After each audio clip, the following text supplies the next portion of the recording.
اندر بہت سارے لوگوں کو منصب اور مقام عطا فرماتا ہے۔ بہت سارے لوگ ایسے ہوتے ہیں جنہیں اللہ تبارک و تعالی زندگی میں بڑے بڑے مواقع عطا کرتا ہے۔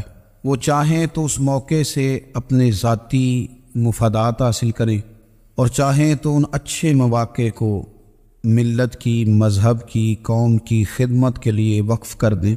کچھ لوگ ایسے ہوتے ہیں کہ جو کسی مقصد کے حصول کی طرف سفر تو کر رہے ہوتے ہیں، لیکن اس کے پیچھے زیادہ تر ان کے ذاتی مفادات کار فرما ہوتے ہیں اور وہ اپنے دنیاوی مقاصد کے لیے، اپنے اور اپنے خاندان کے دنیاوی فوائد کے لیے کوشش کر رہے ہوتے ہیں۔ ایسے لوگ بھی محدود رہ جاتے ہیں، ان کی سوچ بھی محدود رہ جاتی ہے اور کئی دفعہ کچھ تھوڑی دیر کے لیے ان کے نام ابھرتے ہیں اور پھر ہمیشہ کے لیے دب جاتے ہیں۔ کچھ لوگ ایسے ہوتے ہیں جو زندگی کے اندر اللہ کے لیے، اللہ تعالیٰ کی رضا کے لیے، رسول پاک صلی اللہ تعالیٰ علیہ وسلم کی خوشنودی حاصل کرنے کے لیے، دین کی، ملت کی، ملک کی سربلندی کے لیے آگے آنا چاہتے ہیں۔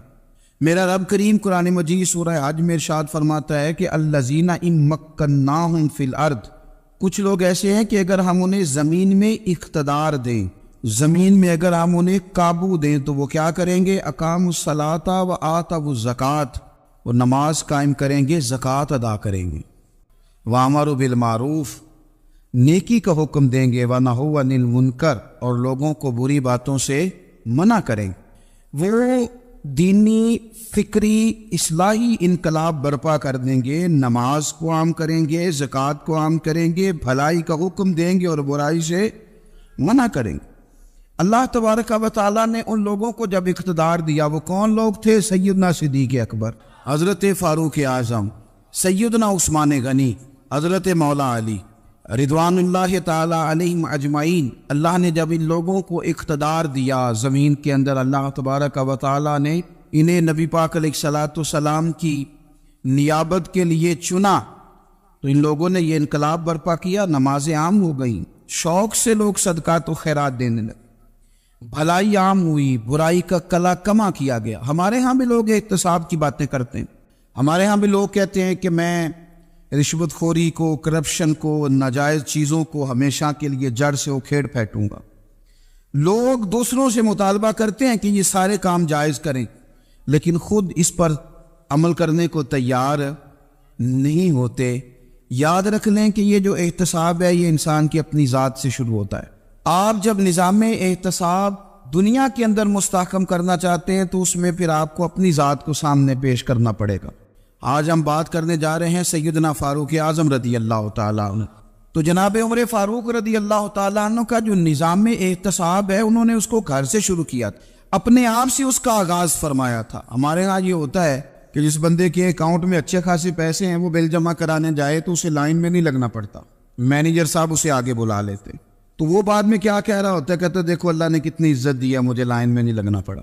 بھائی لائن میں لگنا تو آپ کا یہ تھا کہ آپ سمجھتے ہیں کہ سارے مسلمان ہیں، مومنین ہیں، برابر ہیں، تو میں کسی کو تکلیف میں مبتلا نہ کروں۔ جب آپ آگے چلے گئے تھے تو آپ نے بہت سارے لوگوں کا حق مارا تھا، وہ لائن میں جو لگے ہوئے تھے ان کا وقت لمبا ہو گیا تھا۔ آپ نے تو اپنے آپ کو احتساب کے لیے پیش ہی نہیں کیا، بلکہ آپ نے کہہ دیا کہ جناب میرا تو رتبہ اعلیٰ ہے، لہذا یہ میرا حق بنتا تھا، مجھے تو استحکام ملنا چاہیے تھا۔ یہاں بہت سارے لوگوں نے اپنے حق میں چیزوں کو اور رنگ میں پیش کیا۔ سیدنا فاروق اعظم رضی اللہ تعالیٰ عنہ نے اس نظام احتساب کو اپنے گھر سے شروع فرمایا۔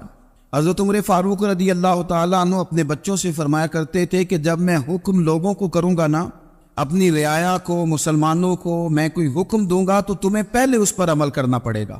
آپ فرمایا کرتے تھے یاد رکھنا لوگ تمہیں اس طرح دیکھیں گے، لوگ اس طرح تمہیں دیکھیں گے جس طرح گوشت کھانے والا پرندہ گوشت کو دیکھا کرتا ہے۔ چیل گوشت کھاتی ہے تو کیا کبھی اس کو پیغام بھیجنا پڑا ہے کہ تو آجا یہاں گائے مر گئی ہے، بھینس مر گئی ہے؟ خود بخود اس کی نظر ہوتی ہے، وہ پہنچ جاتی۔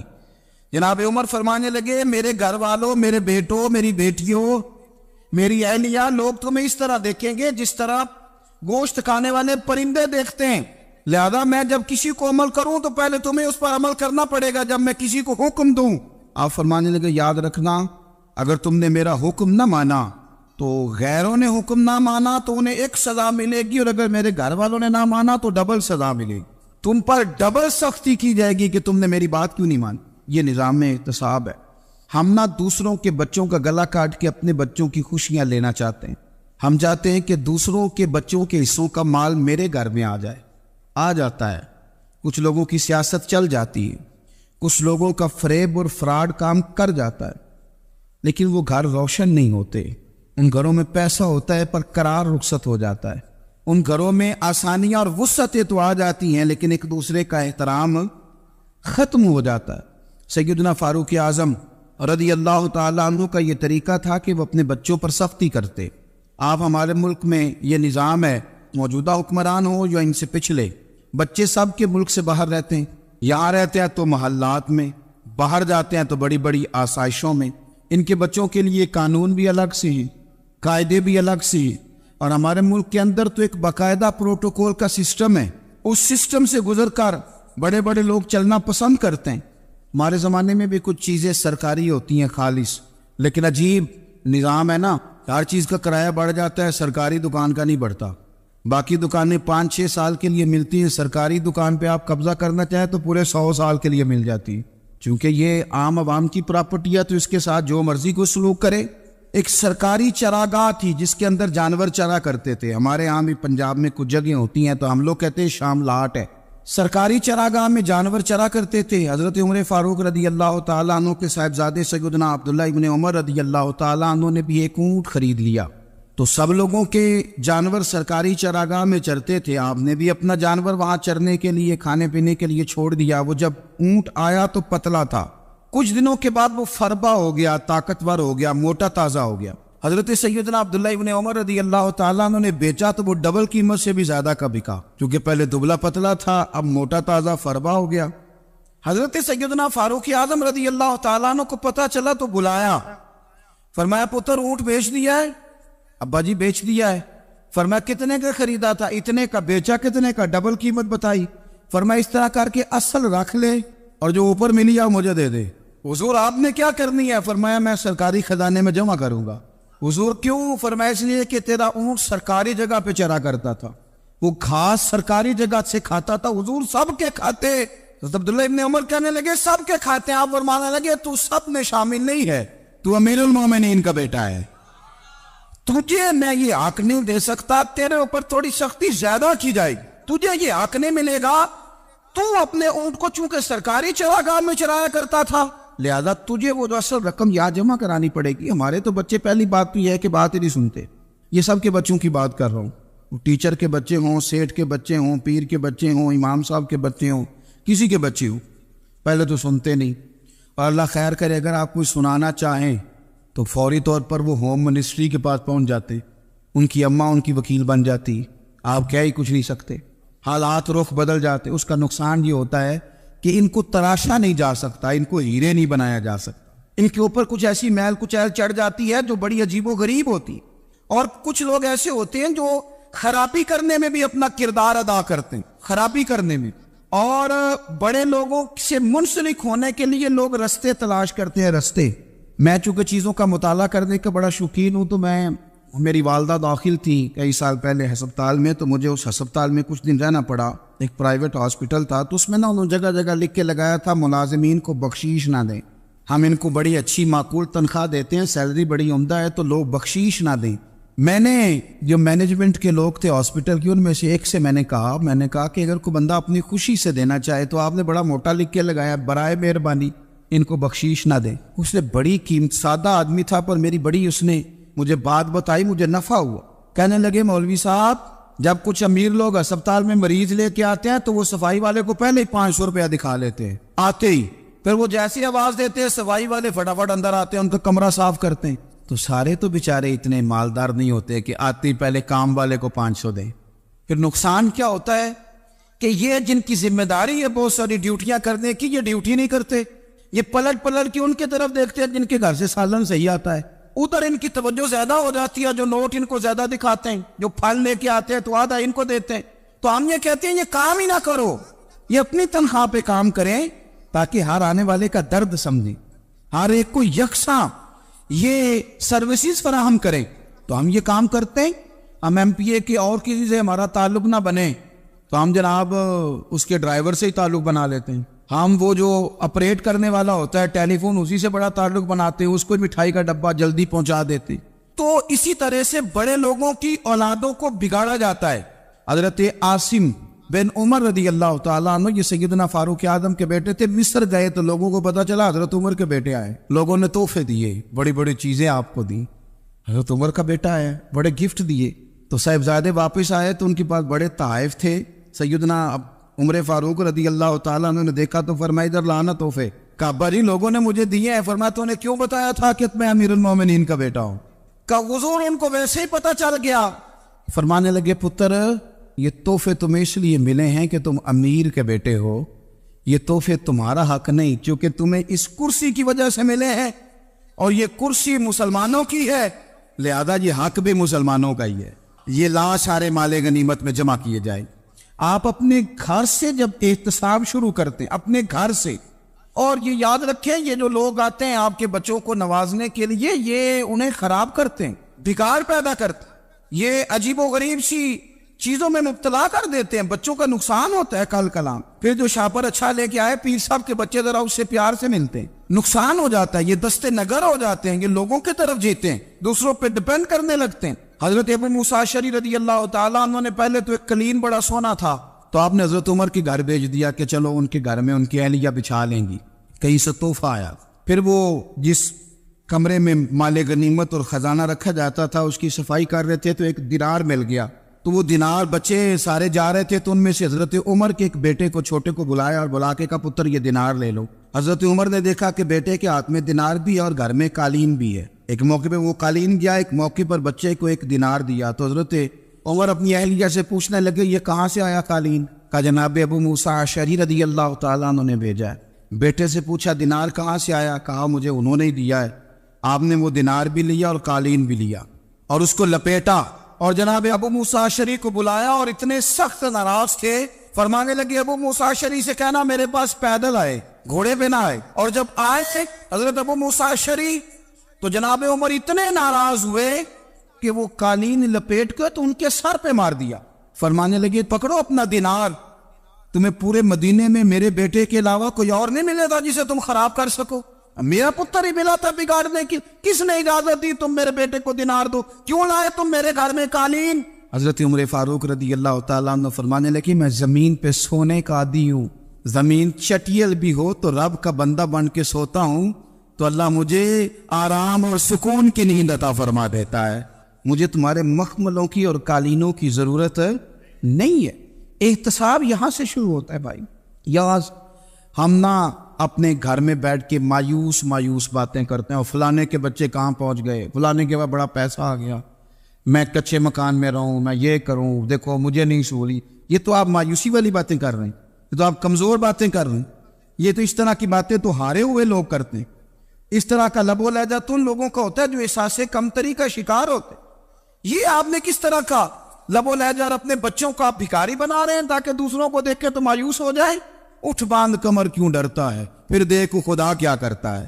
آپ کا جو احساس ہے وہ اتنا خوبصورت ہو, آپ کے لہجے کے اندر اس قدر ٹھہراؤ ہو, آپ کو اطمینان آ چکا ہو, اور آپ کے بچے کبھی بھی کمپیریزن نہ کریں اپنا کسی کے ساتھ, کبھی بھی انہیں کرنے نہ دیں. آپ کبھی وہ کبھی یہ بات نہ کریں کہ فلانے زیادہ اچھا کھاتے پیتے ہیں تو ہم کدھر ہے, کرنے نہ دیں. انہیں بتائیں کہ بیٹا اپنی مٹی پہ چلنے کا سلیقہ سیکھو, سنگ مرمر پہ چلو گے تو پھسل جاؤ گے. ان کو بتائیں کہ جو تمہارے پاس ہے یہ خدا کا عطیہ ہے, اسی پر تم نے قناعت کرنی کبھی بھی. حضرت زید بن حارثہ سے نبی پاک صلی اللہ علیہ وسلم کو بڑا پیار تھا. پھر ان کے بیٹے حضور کے غلام زادے حضرت اسامہ بن زید کے ساتھ بھی حضور بڑا پیار کرتے. لیکن یہ تو مسلمہ حقیقت ہے نا کہ عظمت اور شان تو سیدنا فاروق اعظم کی زیادہ ہے.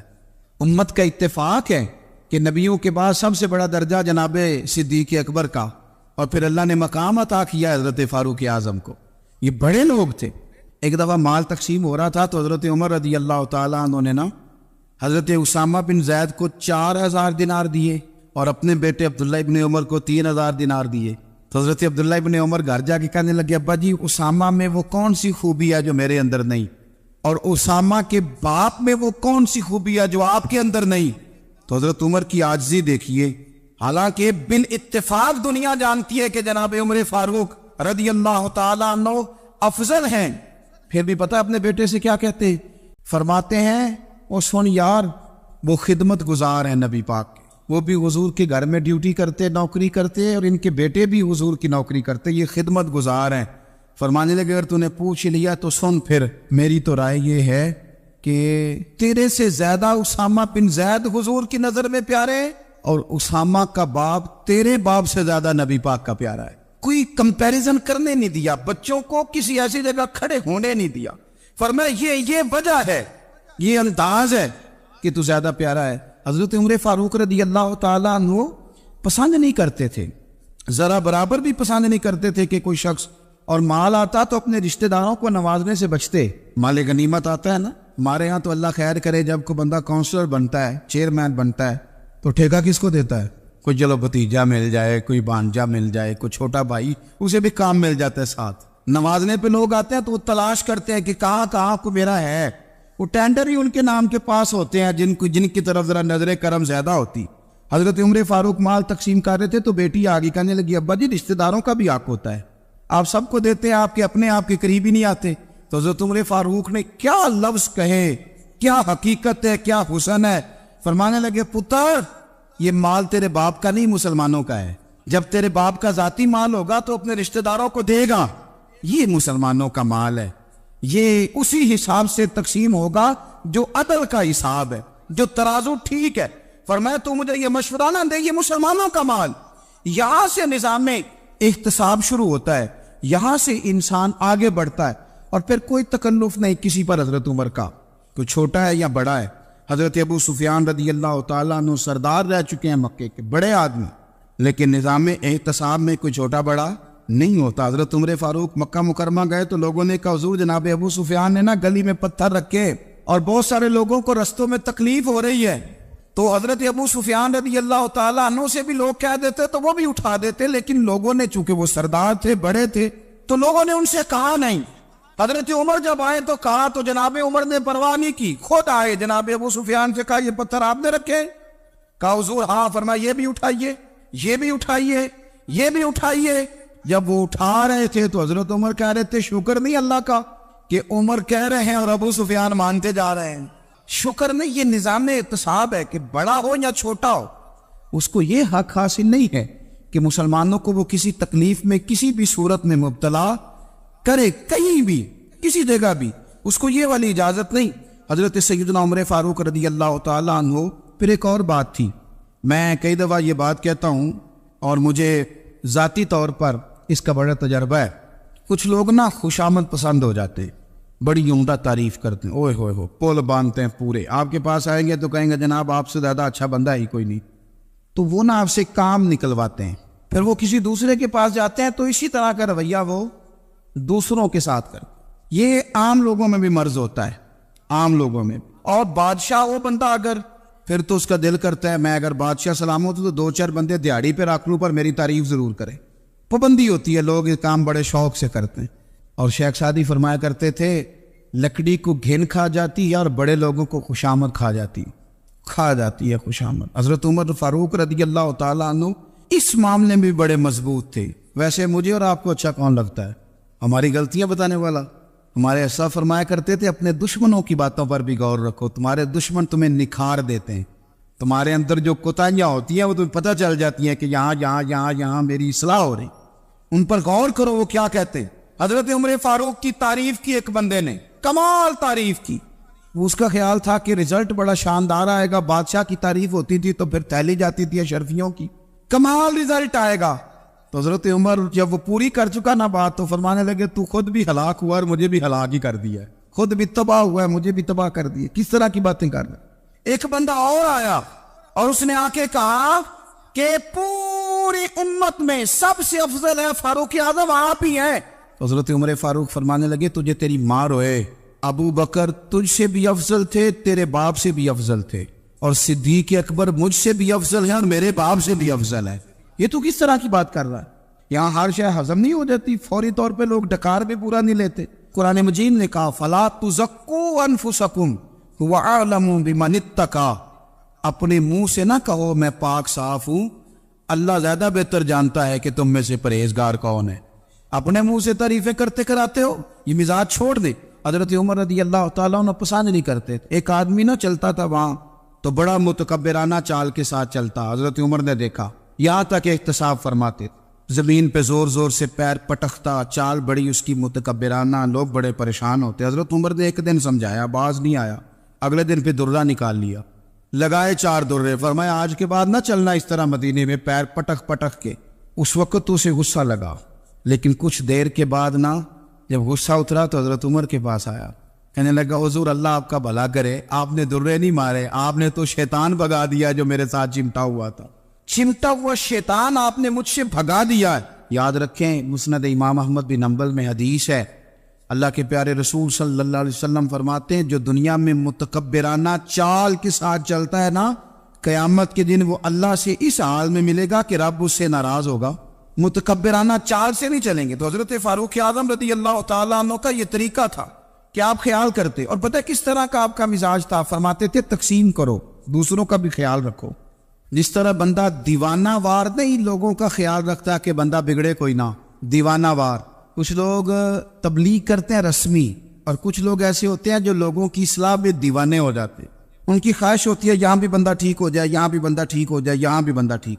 کچھ لوگ کڑی نگرانی کرتے ہیں کہ انسان بگڑنے نہ پائے۔ حضرت عمر فاروق رضی اللہ تعالیٰ عنہ نا گوشت والی دکان کے پیچھے جا کے بیٹھ گئے کئی دنوں تک۔ وہ کہنے لگا حضور یہاں کیا ہے؟ فرمایا تو اپنا کام کرنا۔ گوشت والی دکان پہ بیٹھے، کام کر اپنا، نگرانی کرنے لگے حضرت عمر۔ پھر آپ نے نا وہ بندے پکڑ لیے، کون؟ جو 2 دن مسلسل گوشت خریدنے آئے، پکڑ کے کھڑا کر لیا، فرمایا تو کل بھی گوشت لینے آیا تھا؟ حضور ہاں۔ فرمایا آج پھر کھائے گا؟ حضور جی۔ تو آپ فرمانے لگے کیا تیرے محلے سے غربت ختم ہو گئی ہے؟ تیرے رشتہ دار سارے پیٹ بھر کے کھاتے ہیں، تو 2 دن گوشت لینے آتا ہے۔ فرمایا آج کے بعد مسلسل گوشت لینے آیا تو درے سے ماروں گا، خبردار یہ کام نہ کرنا۔ یہاں تک نظام احتساب کا جب خیال رکھا جائے پھر حالات بگڑا نہیں کرتے، پھر وہ قابو میں رہا کرتے۔ حضرت عمر فاروق رضی اللہ تعالیٰ عنہ اس ترتیب کے ساتھ اصلاح کرتے، اس ترتیب کے ساتھ۔ سیدنا فاروق اعظم رضی اللہ تعالیٰ عنہ کی ایک بات آخر میں عرض کرنی ہے، وہ میں بھی اپنے اوپر لاگو کروں، آپ بھی غور کریں۔ حضرت عمر فاروق رضی اللہ تعالیٰ عنہ نے نا خط لکھا حضرت ابو موسیٰ اشعری کو۔ آپ فرمانے لگے یاد رکھنا جو گورنر، جو امیر اپنے رب کریم کی فرما برداری کرتا رہتا ہے نا، اس کی رعایا بھی اس کی فرما برداری کرتی ہے، اور جو لوگ اپنے رب کریم کی فرما برداری چھوڑ دیتے ہیں پھر جنہوں نے ان کی فرما برداری کرنی ہوتی ہے وہ ان کی فرما برداری چھوڑ دیتے۔ آپ نے سپہ سالاروں کو خط لکھے تھے، فوج کے جو جرنیل تھے، کمانڈو تھے، ان کو خط لکھے تھے، فرمایا جو سپاہی نماز نہیں پڑھتا اسے فوج سے نکال دو، اور ساتھ لکھا تھا یاد رکھو جو رب کا وفادار نہیں وہ ہمارا کیسے ہو سکتا ہے، نکال دو ان لوگوں کو، فوج سے الگ کر دو۔ ہم آج جو بے پناہ پریشان ہیں، ہمارے بچے بات نہیں مانتے، شاگرد بات نہیں مانتے، ہم شکوے کرتے ہیں، بیعت بھی بڑھ گئی۔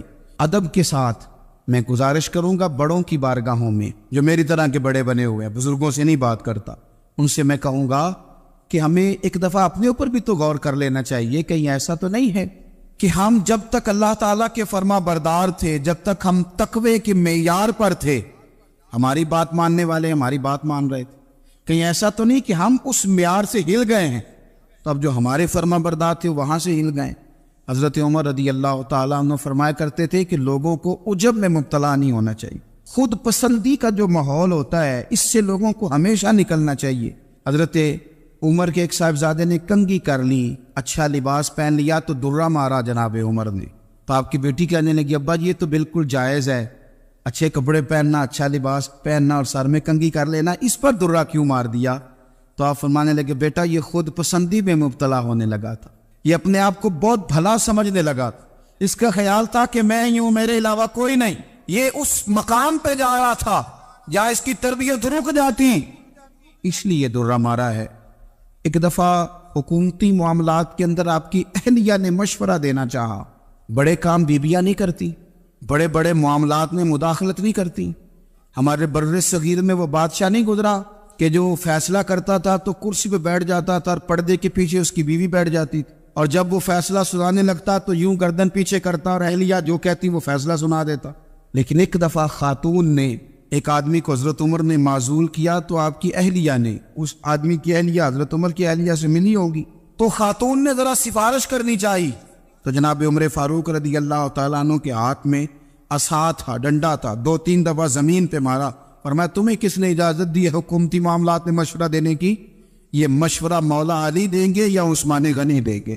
آپ کو کس نے اجازت دی؟ وہ حکومتی معاملات، وہ مسلمانوں کا اجتماعی معاملہ، وہ مسلمان دیکھیں، آپ کو اس میں آنے کی اجازت نہیں ہے۔ جو آپ کی ذمہ داریاں ہیں، آپ کے حقوق ہیں، ان پر آپ بات کریں۔ تو بھائی نظام میں احتساب اپنی ذات سے شروع کریں۔ ہماری اولادیں، ہمارے بچے، وہ باہر سے انہوں نے زیادہ اثر نہیں لیا، ہم نے انہیں بتایا کہ ہم بڑے غریب ہیں، ہم بڑے مجبور ہیں، ہم تو بڑے کمزور ہیں، ہماری تو سنتا کوئی نہیں، یہ تو امیروں کا ملک ہے، اس میں تو فلانے کو اہمیت حاصل ہے۔ ان باتوں نے ہمارے بچوں کو کمزور کیا ہے، ان باتوں نے ہمارے بچوں کے دلوں میں احساس کمزوری پیدا کیا۔ آپ ان کو جینا سکھائیں، آپ ان لوگوں کو بتلائیں کہ رب کریم نے جو تمہارے لیے بہتر سمجھا وہ تمہیں اپنے فضل سے بڑا عطا فرمایا ہے۔ آپ ان کو ان کے مقام پر رہ کر خوددار اور قناعت پسند ہونا سکھائیں، آپ یقین کریں گھر امن والا بن جائے گا۔ بچے اگر بھنا ہوا گوشت کھا رہے ہوں اور پھر بھی لاڑی رہے ہوں کہ مسالہ میری مرضی کا نہیں، سٹائل میری مرضی کا نہیں، ٹیسٹ میری مرضی کا نہیں، یہ والا گوشت میں نے نہیں کھانا، یہ اس طرح کر کے بھنا ہوتا تو پھر میں نے کھانا تھا، وہ زیادہ خوفناک صورتحال ہو جاتی ہے۔ لیکن اگر ابا جی، اماں جی، گھر والے کھیتوں میں کام کر رہے ہوں اور بچے اچار کے ساتھ روٹی لے کے جائے اور بننے پہ بیٹھ کے، پھٹے پہ بیٹھ کے وہ پھر کھانا شروع کریں، اور جب وہ اچار آئے اور وہ ایک دوسرے کو کہیں کہ آج تو 2 کلے ہو گئے میرے کام کے، اس دفعہ تو دیکھنا ہماری فصل کتنی شاندار ہوگی، ایک دوسرے کو دیکھ دیکھ کے وہ ہنسی اور مسکرائے اور ان کی باتوں میں لذت ہو، اور پھر وہ کہیں کہ آم بڑے اچھے مل گئے تھے، دیکھو اچار کتنا سونا آ گیا ہے، دیکھو یہ کس قدر زیادہ اچھا ٹیسٹ ہے، تیل بھی بڑا اچھا ہے، گل بھی بڑے وقت پہ گیا ہے۔ آپ یقین کریں یوں لگتا ہے کہ کائنات کی سب سے بہترین روٹی یہ لوگ کھا رہے ہیں۔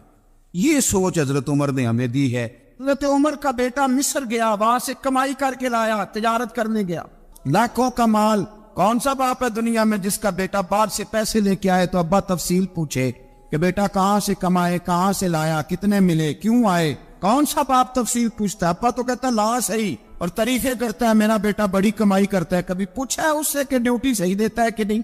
کبھی پوچھا ہے کہ تو ایمانداری کی روزی لاتا ہے کہ حرام کی کماتا ہے؟ یہ باپ کی ذمہ داری ہے، یہ اماں کی ذمہ داری ہے۔ پھر کہتا ہے بیماری کیسے آ گئی، پریشانی کیسے آ گئی؟ تو نے کبھی سوال کیا اپنی اولاد سے؟ حضرت عمر فاروق رضی اللہ تعالیٰ عنہ کا بیٹا مصر سے پیسے کما کے لایا تو جناب عمر نے بلایا، فرمایا بیٹے اتنی تو تیرے پاس راس ہی نہیں تھی، تھوڑے سے تو پیسے لے کے گیا تھا، اتنی کمائی کیسے ہو گئی؟ اتنے تو پیسے نہیں تھے صاحب، کہاں سے کمائی لائے؟ اس نے کہا ابا جی وہ جو میرے چچا ہے نا مصر کے گورنر، آپ کے دوست، انہوں نے میری مدد کی ہے۔ فرمایا جتنے لوگ گئے تھے سب کی ہے مدد اس نے؟ کہا نہیں صرف میرے کی۔ فرمایا تیرے کیوں کی؟ کہا حضور آپ کے دوست ہے۔ فرمایا چپ کر، حضور انہوں نے مجھے اتنے پیسے دیے، میں نے کاروبار میں ڈالے تو نفع آیا تو میں ان کی رقم دے کے۔ فرمایا خاموش ہو جا، باقی جتنے لوگ گئے تھے سب کی مدد کی اس نے؟ کہا نہیں حضور صرف میری کی۔ فرمایا اس نے تیری مدد نہیں کی، اس نے خلیفہ کے بیٹے کی مدد کی، اس لیے کہ وہ خلیفہ کو اپنے حق میں نرم کر سکے۔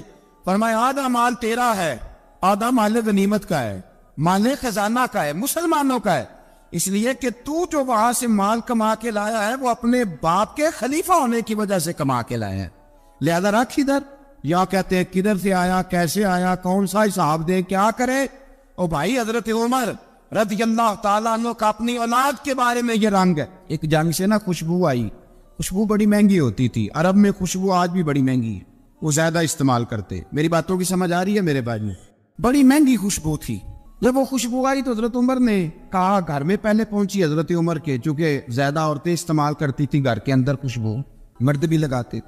حضرت عمر نے اپنی بیوی سے کہا، آپ کی زوجہ تو تھی وہ بڑی خوشبو کو پسند کرتی۔ حضرت عمر نے اپنی زوجہ سے کہا کہ خوشبو لاؤ، میں نے ایک عورت کی ڈیوٹی لگائی ہے، وہ خوشبو تول کے نا تو حصہ برابر صحابہ میں بانٹ دے گی۔ تو آپ کی زوجہ کہنے لگی کسی بی بی کی ڈیوٹی لگانے کی کیا ضرورت تھی، میں جو موجود تھی میں بانٹ دیتی ہوں تول کے حصہ برابر۔ آپ نے فرمایا نہیں تو رہنے دے، فلانی بی بی بانٹے گی۔ حضور میں نے بھی بانٹنی ہے، میرے پہ کچھ حق ہے؟ آپ نے فرمایا نہیں، تو تفصیل نہ پوچھ، تو خوشبو دے دے، کوئی اور بانٹے گی۔ خاتون خانہ تھی نا، کہنے لگی نہیں مجھے بھی آج آپ کو بتانا ہی پڑے گا کہ کوئی جو بانٹ سکتی ہے تو میں کیوں نہیں بانٹ سکتی؟ زوجہ کہتی عمر نے بات کی تو میری چیخیں نکل گئیں۔ حضرت عمر فرمانے لگے جب تو خوشبو بانٹے گی نا تیرے ہاتھوں کو بھی لگے گی، تیرے دوپٹوں کو بھی لگ جائے گی۔ اگر رب کریم نے مجھ سے سوال پوچھا کہ عمر خوشبو تو مسلمانوں کی تھی، تیری بیوی کے دوپٹے کو کیوں لگ گئی، تو میں اللہ کے حضور کیا جواب دوں گا؟ اگر اللہ نے یہ سوال کیا کہ تیری بیوی نے کیوں لگائی، وہ تو حصہ تھا مسلمانوں کا، تو نے تیری بیوی نے کیوں لگائی؟ تو فرمایا میں نہیں چاہتا کہ اللہ کے حضور مجھے اور تجھے باز پرس ہو، لہذا کسی اور کو بانٹنے دے۔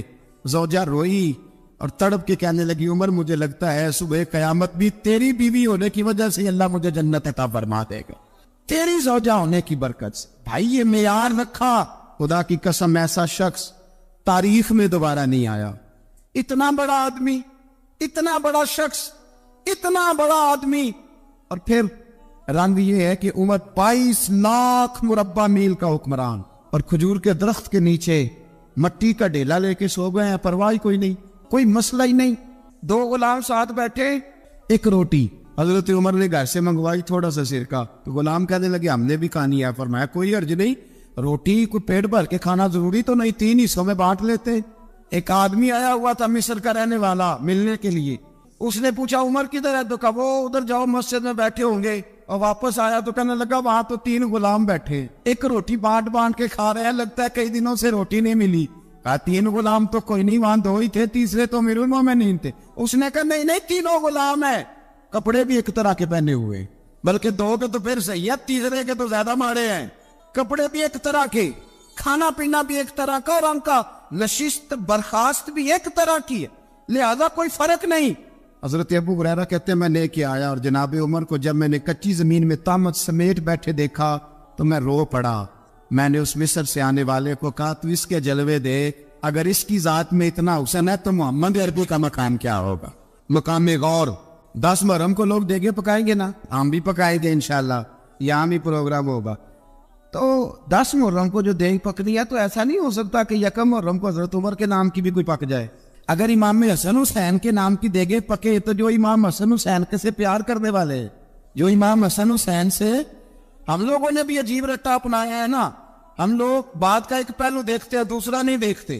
حضرت امام حسن اور حسین کو بھی نبی پاک نے شہید کہا، اور جناب عمر کو بھی رسول اللہ نے خود شہید فرمایا، فرمایا شہید ہے، خود فرمایا اپنی زبان سے کہ یہ شہید ہے، خود میرا عمر شہید ہے، تو ان کے نام کی دیگ نہیں پکنی چاہیے، اس طرف نہیں ہماری توجہ ہونی چاہیے۔ اور اہل بیت نبوی، یہ بات میں پہلے بھی کرتا ہوں، آج پھر کرنا ضروری سمجھتا ہوں، اہل بیت کا پیار سن لو کان کھول کے، اہل بیت کا پیار اگر ہمیں کسی نے سکھایا ہے تو سیدنا عمر فاروق نے سکھایا ہے۔ اہل بیت نبوت کی محبت اگر کسی نے سکھائی ہے تو کس نے سکھائی ہے؟ بول کے بتائیے، حضرت عمر نے۔ اہل بیت کا پیار ہمیں حضرت عمر نے بول کر کے سکھایا ہے۔ بھائی یاد رکھے، کسی کی طاقت نہیں تھی دم مارنے کی حضرت عمر کے سامنے، طاقت ہی نہیں تھی، کیسر و کسرا کانپ جاتے تھے، جرأت ہی نہیں کرتے تھے حضرت عمر۔ ہمارے تو تعلقات بڑے ہیں نا غیروں سے۔ حضرت ابو موسیٰ اشعری رضی اللہ تعالیٰ عنہ فرماتے ہیں میرا منشی عیسائی تھا، وہ کاتب کہتے تھے وہ لوگ، میرا حساب کتاب عیسائی تھا، تو فرماتے ایک دن میں نے وہ سارا حساب کتاب لین دین کے حضرت عمر کو دکھائے تو فرمانے لگے جس میں لکھے ہیں اس کو بلاؤ۔ کہنے لگے ضرور مسجد نہیں آ سکتا۔ کیوں نہیں آ سکتا؟ کہنے لگے وہ عیسائی ہے۔ کہتے ہیں حضرت عمر جلال میں آ گئے۔ آپ فرمانے لگے جنہیں رب دور کرتا ہے تم کیوں قریب کرتے ہو؟ جنہیں اللہ دور کرتا ہے۔ فرمایا تم غیروں کو اگر عہدے دو گے تو اپنوں کا کیا بنے گا؟ اگر تم غیروں کو عہدے دو گے تو اپنوں کا۔ ہم نے غیروں کو عہدے دیے تو دیکھا نا اپنے کس طرح کاٹے جا رہے ہیں۔ غیروں کو جو عہدے دے دیے، جرانے سارے غیروں سے روز دعویٰ ہوتا ہے چین ہمارا سجن ہے، چین ہمارا دوست ہے۔ او بھائی دوست ہے تو اس سے کہو نا کہ برما تو تمہاری ایک چھوٹی سی ریاست ہے، چین کے بغیر تو وہ سانس بھی نہیں لے سکتا، اس کو کہو نا اس حکومت پہ دباؤ ڈالے۔ لیکن ہم لوگوں نے غیروں کو عہدے دیے تو اپنے پس گئے۔ حضرت عمر کہتے تھے ذمہ کا ہم ادب کریں گے، ذمہ کافر کا ہم، ایسا کافر جو مسلمان ریاست کو قبول کرے، بدامنی نہ پھیلائے۔ ایک آدمی کو آپ نے دیکھا آنکھوں سے نابینا ہے اور بھیک مانگ رہا ہے، تو حضرت عمر کو نظر آ گیا، فرمایا کون ہو؟ اس نے کہا میں یہودی ہوں۔ فرمایا بھیک کیوں مانگتی ہو؟ کہا جب تک تندرست تھا مسلمانوں کو جزیہ دیتا تھا، بوڑھا ہو گیا ہوں کیا کروں؟ حضرت عمر نے گھوڑے کی پشت پہ بٹھایا، کافر کو گھوڑے کی پشت پہ بٹھایا اور بٹھا کے مدینے لائے. حضرت علی شیر خدا وزیر خزانہ تھے. فرمایا علی اس کا وظیفہ جاری کرو. کہا یہ کون ہے؟ فرمایا یہ یہودی ہے لیکن یہ ہمیں جزیہ دیتا رہا, بوڑھا ہو گیا بیچارہ, بھیک مانگنے پہ مجبور ہے, ہماری حکومت کے اندر رہتا ہے, اس کا پورا وظیفہ جتنا خرچہ اتنا وظیفہ لگاؤ. حضرت علی کہتے ہیں میں وظیفہ لگا رہا تھا اور وہ میرے نبی کا کلمہ پڑھ رہا تھا, وہ رسول اللہ کا کلمہ پڑھ رہا تھا. یہ مزاج, یہ نہیں کہ کافر. حضرت عمر نے گورنروں کو خط لکھے تھے کہ زبردستی کسی کو مسلمان نہیں کرنا, جہاں ان کی عبادت گاہیں بنی ہو گرانی نہیں, کوئی مندر کوئی گرجا ضائع نہیں کرنا. اسلام سب کو جینے کا موقع دیتا ہے, پر بے ایمانو ظالمو بدذاتو تمہیں یہ کہتا ہے کہ ہم تمہیں جینے کا موقع دیتے, تم بھی مسلمانوں کو جینے کا موقع دو. امام حسن ملنے, آپ یقین کریں میں جب اس واقعہ کو پڑھتا ہوں تو میرا دل جھوم جاتا ہے. میں کہتا ہوں یار ڈاٹا ہونا اپنی جگہ پہ, عشق ہونا اپنی جگہ پہ, انسان کا باوقار ہونا اپنی جگہ. جہاں کھڑے ہونا تھا وہاں یہ کھڑے ہوتے تھے, اور جہاں جھکنا تھا وہاں یہ. ان لوگوں میں اقبال نے کہا تھا تیری نگاہ ناز سے دونوں مراد پا گئے, عقلِ غیاب و جستجو عشق حضور و اس طرح. جہاں اگر آیا ہے سامنے کیسر و کسرا تو عمر جیسا دلیر کوئی نہیں, اگر سامنے آیا ایران کا بادشاہ تو عمر جیسا تگڑا کوئی نہیں, اگر آیا ہے سامنے غسان کا بادشاہ تو عمر جیسا عادل کوئی نہیں. لیکن اگر علی کا بیٹا آیا ہے, اگر فاطمہ کے لال پارے آئے ہیں, تو پھر فاروق اعظم سے جیسا محب کوئی نہیں, پھر ان سے جیسا پیار کرنے والا کوئی نہیں. اندر بیٹھے ہیں جناب عمر, اندر تنہائی میں کچھ وزیروں سے گفتگو ہو رہی ہے, میٹنگیں جاری ہے. آپ کے بیٹے ملنے آئے جناب عبداللہ ابن عمر, ابا جی ملنا ہے. بات ٹھہرو, بات کر رہا ہوں, کوئی نہ اندر آئے. صاحبزادہ باہر کھڑا ہے. تھوڑی دیر گزری تو امام حسن بھی آ گئے. کون آئے؟ آپ کو عجب ملے گا امام صاحب کا نام لینے سے, وہ سردار ہے جنتیوں. حسن تیری نسل پاک میں ہے بچہ بچہ نور کا, تو ہے نور تیرا سب کرانا. امام حسن آئے تو حضرت عبداللہ ابن عمر کو دروازے پہ کھڑے دیکھا. امیر المومنین کہاں ہے؟ کہنے لگے حضرت عمر کے بیٹے. کہنے لگے وہ اندر بیٹھے, کچھ میٹنگ ہو رہی ہے اور انہوں نے کہا کوئی اندر نہ آئے, لیکن آپ جانا چاہے تو چلے جائیں. تو انہوں نے کہا جب آپ باہر کھڑے ہیں تو مجھے کوئی اتنا ضروری کام نہیں, اور ابھی زور کی نماز تھوڑی دیر میں ہوگی, میں مسجد میں مل لوں گا امیر المومنین سے. یہ بات کہہ کے امام حسن چلے گئے. یار اتنی بڑی بات نہیں تھی. اور میرے استادوں کا بیٹا بھی آئے تو کہا ٹھیک ہے جی, وہ سوئے ہوئے, کوئی غرض نہیں یار, میں ٹھہر کے آ جاؤں گا, کوئی بڑی بات نہیں تھی. دیکھا جائے تو بڑی بات نہیں تھی, پر بات بہت بڑی تھی, اس لیے کہ یہ خالی حسن نہیں ہے, حسن ابن علی ہے, یہ حضرت فاطمہ کے لخت جگر. حضرت عمر باہر نکلے, عبداللہ ابن عمر سے پوچھا کوئی آیا تو نہیں؟ تو کہا حضور امام حسن آئے تھے. تو کہا پھر شہزادے کو اندر کیوں نہیں بھیجا؟ کہا میں نے کہا تھا. وہ کہنے لگے اگر امیر المومنین مصروف ہیں تو میں ظہر میں مل لوں گا. حضرت عمر رونے لگے. فرمایا بیٹے تو نے اچھا نہیں کیا. پھر مسجد نہیں گئے, سیدھے امام حسن کے دروازے دستک دی. امام حسن باہر آئے. کہا شہزادے آئے تھے تو ملے کیوں نہیں؟ تو امام حسن کہنے لگے حضور آپ کا اپنا بیٹا دروازے پہ کھڑا تھا, اور منع بھی کیا تھا آپ نے, تو میں زور میں مل لیتا. حضرت امام حسن فرماتے جوش جذبات میں جناب عمر نے سر سے پگڑی اتار دی. جوش جذبات کہنے لگے حسن میرے بیٹے کا اور آپ کا کیا مقابلہ؟ کیا اس کی ماں کا نام فاطمہ الزہرا ہے؟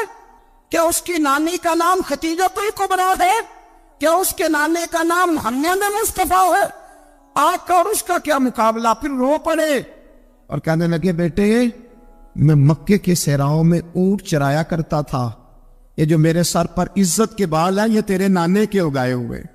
میں مکے کے خبردار شہزادے خبردار. او بھائی اہل بیت نبوت کے ادب کا رنگ اگر سکھایا ہے تو سیدنا عمر نے سکھایا ہے. حضرت عمر فاروق اتھارٹی ہے, اسلام کی اتھارٹی.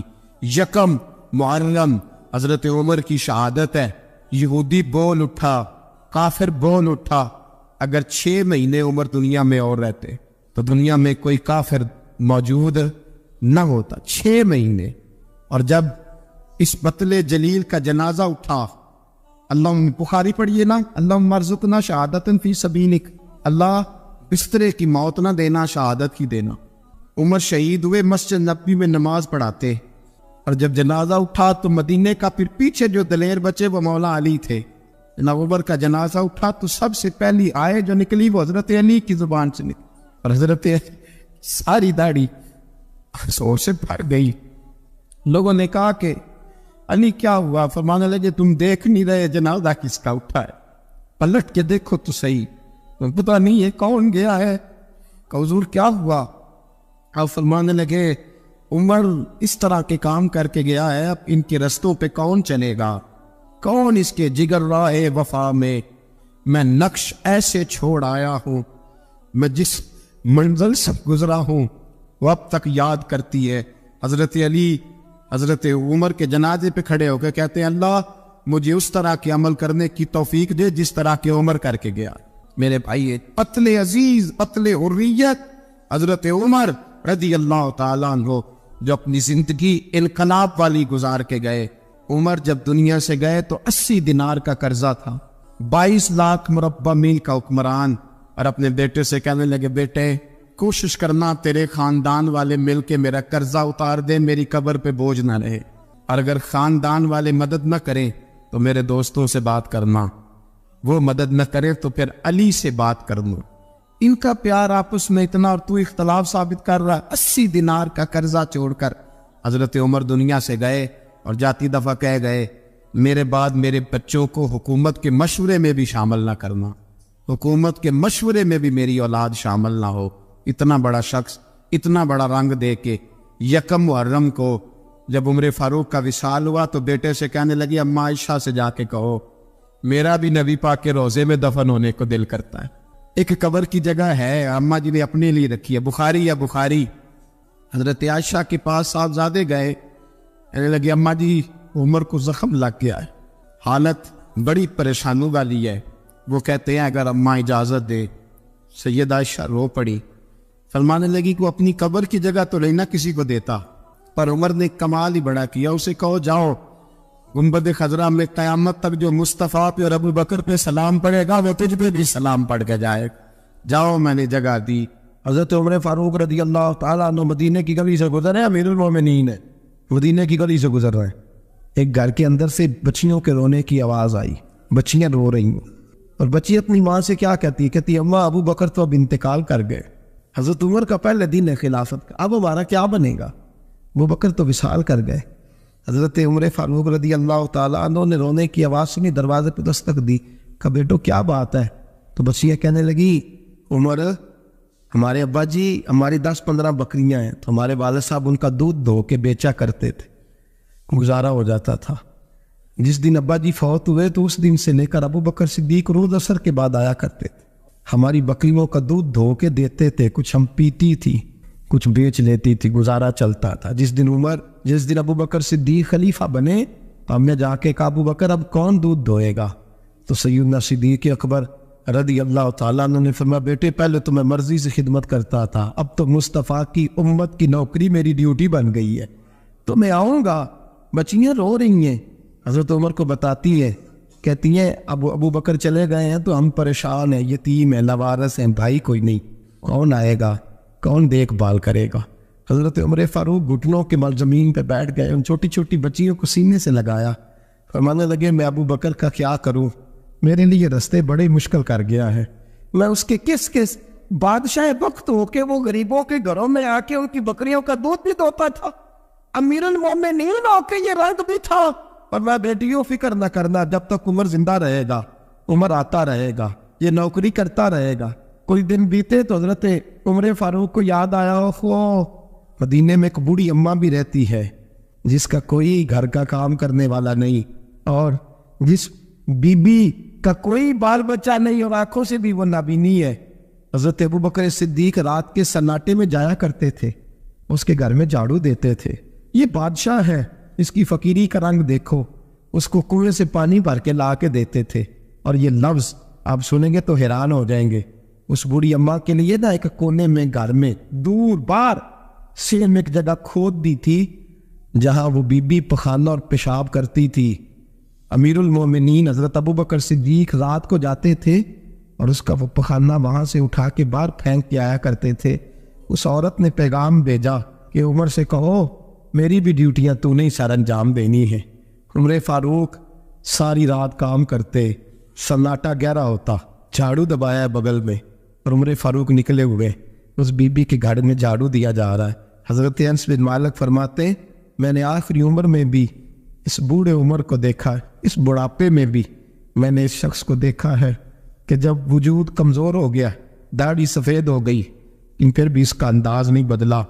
اس نے ساری زندگی بادشاہی میں فقیری کر کے گزار دی، یہ پھر بھی کسی کے گھر میں جھاڑو دیتا ہے، کسی کی بکریوں کا دودھ دھوتا ہے، یہ کسی غریب میرے دوست یہ۔ اور جب سیدنا فاروق اعظم رضی اللہ تعالیٰ عنہ خطبہ دینے بیٹھتے تو کپڑے پھٹے ہیں، پیبند لگے ہیں، مزاج سادہ ہے، بڑا مال آیا ہے، بڑا مال، لیکن تقسیم کر دیا۔ اور یہی انداز آگے اپنے گورنروں کو دیا۔ حضرت سعید بن عامر رضی اللہ تعالیٰ عنہ آپ کے گورنر ہیں، حمص کے گورنر ہیں۔ جب لسٹ آئی نا غریبوں کی، حضرت عمر نے کہا کہ حمص کے جتنے غریب لوگ ہیں ان کی لسٹ بنا کے بھیجو، ان کو چندہ لگانا ہے۔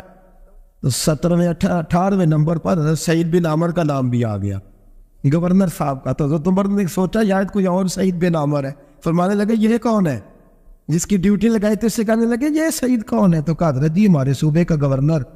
تو فرمایا اس کی لسٹ فقیروں میں؟ فرمانے لگے پتہ نہیں آپ نے کیا رنگ بھر کے بھیجا ہے، مہینہ مہینہ یہ شخص درختوں کے پتے کھا کے گزارا کر دیتا۔ کہ یہ میں فرشتوں کی کہانیاں نہیں سنا رہا آپ کو، میں آپ کو جنات کی جہار میں بالا کی باتیں نہیں، اس دھرتی پہ بسنے والے، اس دھرتی پہ وقت گزارنے والے میرے رسول پاک کے تیار کردہ ہیروں کی باتیں عرض کر رہا ہوں۔ حضرت عمر گئے ایک دفعہ، کہا مجھے بتاؤ تمہارا گورنر کیسا ہے؟ تو حمص کے لوگ کہنے لگے ہمیں اپنے گورنر سے 4 شکایتیں۔ کون کون سی؟ کا پہلی بات تو یہ ہے کہ گورنر صاحب کو چاہیے فجر کے وقت آئے، یہ سورج نکل آتا ہے تو باہر آتے ہیں گھر سے، آپ کہہ کے تو دیکھیں کسی معمولی سرکاری ملازم سے بھی، پھر آپ دیکھیے آپ کا کیا بنتا ہے۔ کہا یہ سورج نکلتے وقت آتے ہیں۔ دوسری شکایت یہ ہے کہ دن کو ملتے ہیں رات کو نہیں ملتے۔ تیسری شکایت یہ ہے کہ مہینے میں ایک دن ملتے ہی نہیں گورنر صاحب۔ چوتھی شکایت ہے کہ روتے ہیں، کبھی کبھی اتنا روتے ہیں کہ بے ہوش ہو جاتے ہیں۔ حضرت فاروق اعظم نے کھڑا کر لیا، فرمایا سعید تیری شکایات آئینہ کا حضور حکم۔ فرمایا سنا ہے، پہلے تو فجر کے وقت آ جاتا تھا لوگوں کے مسائل سننے، اب تو سورج نکلتے وقت آتا ہے۔ کہا حضور بیوی بیمار ہو گئی ہے اور گھر میں نوکر تو ہے کوئی نہیں، تو میں سویرے اٹھتا ہوں تو پہلے ناشتہ بناتا ہوں، بچوں کو کھلاتا ہوں۔ اس عورت نے 35 سال میرے ساتھ وفا کی ہے، اب چارپائی پہ ہے تو میں اس کے منہ میں لقمے ڈالتا ہوں۔ کہا اسے کھانا کھلا کے جب وہ دعا دیتی ہے تو پھر نکلتا ہوں۔ تو کہا سنا ہے تو ہفتے میں ایک دن ملتا ہی نہیں، مہینے میں۔ کہنے لگی حضرت جی جب مدینے سے آیا تھا تو ایک کرتا اور ایک تامت ساتھ لایا تھا، مجھے آج 2.5 سال ہو گئے ہیں، میں نیا لباس نہیں خرید پایا۔ میں نے عرض کی میں اس دھرتی پہ بسنے والے لوگوں کی داستان سنا رہا ہوں۔ کہا میں اپنی تاب میں دھو کر خشک ہونے کو ڈال دیتا ہوں، اسے آدھا دن لگ جاتا ہے، خشک ہوتی ہے تو تاب میں پہن کے قمیض دھو لیتا ہوں اور پھر قمیض ڈال دیتا ہوں۔ حضرت جی سارا دن بیت جاتا ہے تو باہر نہیں آ پاتا۔ حضرت عمر فاروق کی گردن جھک گئی، کا سنا ہے تو رات کو ملتا ہی نہیں، یہ لفظ کہے تو حضرت سعید بن عامر کہنے لگے یہ میرا راز تھا، آپ میرے امیر نہ ہوتے تو کبھی فحش نہ کرتا، دن میں نے بندوں کے لیے رکھا ہے، رات اپنے رب کے لیے رکھی ہوئی ہے۔ میں رات کی تنہائیوں میں اپنے کریم کی بارگاہ میں جاتا ہوں اور میں سارے دن کے گناہوں کی معافی مانگتا ہوں، میں اپنی غلطیوں کی تلافی کا سوال کرتا ہوں، اس کے حضور جاتا ہوں، اسے دکھڑے سناتا ہوں، رات میری اس کے لیے بیت جاتی ہے۔ حضرت عمر کی اور گردن جھک گئی، فرمایا یہ بتا کہ تو ملتا ہی نہیں، کہ کبھی کبھی تو روتا ہے اور بے ہوش ہو جاتا ہے۔ حضرت جی 40 سال کی عمر میں کلمہ پڑھا ہے، جب 40 سال کے پچھلے گناہ یاد آتے ہیں تو کب پھر میں ضبط نہیں کر پاتا، وہ خطائیں، وہ پاپ، وہ جرم، وہ خطائیں، جب سوچتا ہوں کہ رب کھڑا کر کے پوچھے گا بتا یہ جرم کیوں کیا، تو وہ احساس مجھے پریشان کر دیتا ہے۔ حضرت جی میں پھر برداشت نہیں کر پاتا، پھر میں تڑپ اٹھتا ہوں، میری یہ کوتاہیاں ہیں، بتائیے کیا کہتے ہیں۔ حضرت فاروق اعظم نے گردن اٹھائی تو آنکھوں میں آنسو تھے، کہنے لگے یا اللہ مجھے اس جیسے کچھ اور گورنر بھی عطا فرما، یا اللہ اس جیسے کچھ اور گورنر بھی۔ عزیزو اپنا حال کیا ہے؟ ملک شام جب فتح ہوا تو حضرت سعد بن ابی وقاص رضی اللہ تعالیٰ عنہ کہتے ہیں کہ کچھ لوگ مجھے کہنے لگے کہ ہم آپ سے معاملات طے نہیں کریں گے، ہم جزیہ دیں گے، ٹیکس دیں گے، اسلامی حکومت کے زیر اثر آئیں گے، لیکن آپ سے معاملات طے نہیں کریں گے، اپنے امیر کو بلائیے۔ تو حضرت سیدنا سعد بن ابی وقاص کہتے ہیں میں نے خط لکھا، فرماتے خط لکھا، حضرت عمر کو. میں نے کہا جناب آئیے. جواب میں حضرت عمر نے خط میں جواب لکھا کہ فلاں دن فلاں تاریخ فلاں وقت میں ملک کے شام پہنچ جاؤں گا. حضرت سیدنا عمر چلے گھر سے. ایک غلام، ایک گھوڑا، ایک نیزہ. حضرت فاروق اعظم نے کچھ کھجوریں، خشک کھجوریں، کچھ سرکہ باندھ کے رکھ لیا رستے میں کھانے کو. یہ بادشاہی میں فقیری ہو رہی ہے. لاکھوں مربع میل کا حکمران ہے، کروڑوں لاکھوں روپے پاس پڑے ہوئے ہو. وہ ساری چیزیں رکھ لی اور سیدنا عمر فاروق رضی اللہ تعالیٰ عنہ چلنے لگے. اب غلام سے کہنے لگے بھئی میرا گھوڑا ذرا ماڑا ہے، کمزور ہے، طے کر لیں اتنے میل تو گھوڑے پہ بیٹھے گا، میں پیدل چلوں گا. پھر اتنے میل میں گھوڑے پہ بیٹھوں گا، تو پیدل چلے گا. ملک کے شام پہنچنے کا وقت آ گیا. جب وقت آیا تو پیدل چلنے کی سواری حضرت عمر کی تھی، ان کی باری تھی پیدل چلنے کی، اور سواری پر سوار ہونے کی باری غلام کی تھی. تو یہ لوگ رشتے کرتے ہیں نا تو کرائے کی کار لے کے چلے جاتے ہیں. بعد میں وہ پوچھتے ہیں کہ تجھے تے کار تے آئے سو. ہم اپنے آپ کو بنانے کے لیے جھوٹی انا بھی خریدنی پڑے تو خریدنے سے ہم پرہیز. ہم جو بتاتے ہیں وہ ہم ہوتے نہیں، اور جو ہوتے ہیں وہ ہم بتاتے ہیں. حضرت سیدنا عمر فاروق رضی اللہ تعالیٰ عنہ سواری پہ غلام ہے، خود پیدل ہے. اور حال کیا ہے؟ بارش ہوئی تھی تو کچھ پانی کھڑا تھا چھوٹے چھوٹے جوہڑوں میں، چھوٹے چھوٹے تالاب بنے ہوئے تھے، پانی کھڑا تھا. تو حضرت عمر فاروق رضی اللہ تعالیٰ چمڑے کے جوتے پہنے، وہ جوتے دونوں اتار کے تو بغل میں دبا لیے. حضرت سعد بن ابی وقاص فرماتے ہیں اسی بغل میں نیزہ رکھ لیا اور تامت تھوڑا اونچا کر لیا کہ پانی سے چلنا ہے، اور غلام کو گھوڑے پہ بٹھایا ہے اور گھوڑے کی لگام پکڑی ہے تو یوں پیچھے رکھی ہوئی ہے. اور حضرت سیدنا فاروق اعظم رضی اللہ تعالیٰ عنہ آ رہے ہیں. غلام کہنے لگا حضور لوگ دیکھ رہے ہیں، مہربانی کرے بیٹھ جائیں. فرمانے لگے نہیں باری تیری ہے، تو ہی بیٹھے گا. اس نے کہا حضور نہیں وہ تو ٹھیک ہے، کوئی باری فرض تو نہیں نہ ہو گئی، آپ مہربانی کریں آپ آ جائیں، ذرا لوگ آ رہے ہیں. فرمایا تمہیں کہا تھا. غلام کا تو میں نے تیسری دفعہ کہا تو حضرت عمر نے جلال سے دیکھا، اور جناب عمر کا جلال تو زمین کانپنے لگ جاتی تھی. کہتے ہیں کہا حضور آپ آ جائیں. تو کہتے تجھے کہا ہے نا چپ کر کے بیٹھا رہے. کہتے ہیں میں گھوڑے پہ ہی کانپنے لگا. غلام اب حضرت سعد بن ابی وقاص کہتے ہیں سورج غروب ہو رہا تھا، شعائیں پانی میں پڑ رہی تھی. حضرت عمر پانی سے، میں نے غور سے دیکھا تو دوڑا گیا. جا کے نا بچے نہیں مشورہ دیتے ابا جی کو، ابا جی انج نہیں کریدا، دور بدل گیا جی. کہتے میں دوڑا گیا اور جا کر کے حضرت سیدنا عمر فاروق کو کہا حضور مہربانی کریں، ٹھیک ہے آپ کی درویشی سے کون آگاہ نہیں، وزیر کھڑے ہیں، سفیر کھڑے ہیں، بڑے بڑے عمرا، بڑے بڑے ملکوں کے حکمران ہیں، آپ مہربانی کریں یہ تام ذرا نیچا کریں، اور جوتا پہن لیں، اگر خراب ہو گیا تو اللہ میرا بھی دے دے گا، اور مہربانی کرے ذرا غلام کو کہے نیچے آ جائے. حضرت عمر کہنے لگے تمہیں کیا تکلیف ہے؟ کہا حضرت جی وہ وزیر مشیر کھڑے ہیں، یہودی ہیں، عیسائی ہیں، نجرانی ہیں، وہ بڑے بڑے مزاحمت کر بڑے بڑے ملکوں کے، آپ کا بڑا نام سنا ہے. حضرت سیدنا سعد بن ابی وقاص فرماتے ہیں میرے ساتھ اتنا ترش رویہ حضرت عمر کا پہلے کبھی نہیں ہوا. کہتے ہیں ماتھے پہ شکن آیا اور کہنے لگا تجھے تیری مار ہوئے، ان 4 لوگوں کے لیے میں اپنے نبی کا طریقہ چھوڑ دوں، ان 4 دنیا داروں کے لیے نبی پاک کا طریقہ چھوڑ دوں. فرمانے لگے سر سے پگڑی اتاری حضرت عمر نے جلال میں، فرمانے لگے میرے سر پہ جو بار ہے نا یہ مجھے کسی دنیا دار نے نہیں دیے، یہ ساری عزتیں مجھے آمنہ کے لال نے عطا فرمائی ہے، اور میں ہوں محبوب کا طریقہ ان 4 لوگوں کی خاطر چھوڑ دوں. فرمایا قرآن کہتا ہے ان اللہ یامر بالعدل والاحسان، جب میں نے خود عدل کا تقاضا یہ رکھا ہے کہ کبھی وہ بیٹھے گا کبھی میں بیٹھوں گا، باری اس کیا تو میں کیسے بیٹھ جاؤں. حضرت سعد بن ابی وقاص فرماتے ہیں اسی درویشی میں سلام اس پر کہ جس نے بادشاہی میں فقیری کی. کہتے ہیں اسی درویشی میں حضرت عمر پہنچے تو جو پہلے ڈرا کرتے تھے جب حضرت عمر آئے تو انہیں کامتے بھی دیکھا، روب اور بڑھ گیا، ان کے دلوں کے اندر حضرت عمر کا دبدبا اور بڑھ گیا، اور میرے کانوں میں کہنے لگے سعد پہلے سنا تھا لیکن دنیا سچی کہتی ہے، جو حال محمد اور محمد کے غلاموں کا ہے صلی اللہ علیہ وہ دنیا میں دوسرا کوئی حاصل کر سکتا. آج ہمارے پروٹوکول، ہمارے دبدبے، ہماری انا پرستیاں، ہمارے دعوے، ہمارے طریقے، میرے عزیزوں لوگ ہمیں آ کے مثال دیتے ہیں، کہتے ہیں یورپ کی فلاں گلی میں یہ ہوتا ہے. میں نے کہا وہ گرد راہ کو نہیں پہنچ سکتے، یہ ساری چیزوں تو میرے مصطفیٰ کے غلاموں سے حاصل کی ہیں. لوگ ہم نے چھوڑ دی، غیروں نے اپنا لی. خدا را اپنی زندگی میں تبدیلی لائیں. درویشی، سادگی، بے تکلفی، یہ زندگی حسین ہوتی ہے، یہ زندگی سکون والی ہوتی ہے، یہ زندگی اچھی ہوتی ہے، یہ فرحت اور تازگی والی ہوتی ہے. اپنے آپ کو ان تکلیفوں اور آلائشوں میں مبتلا نہ کرے.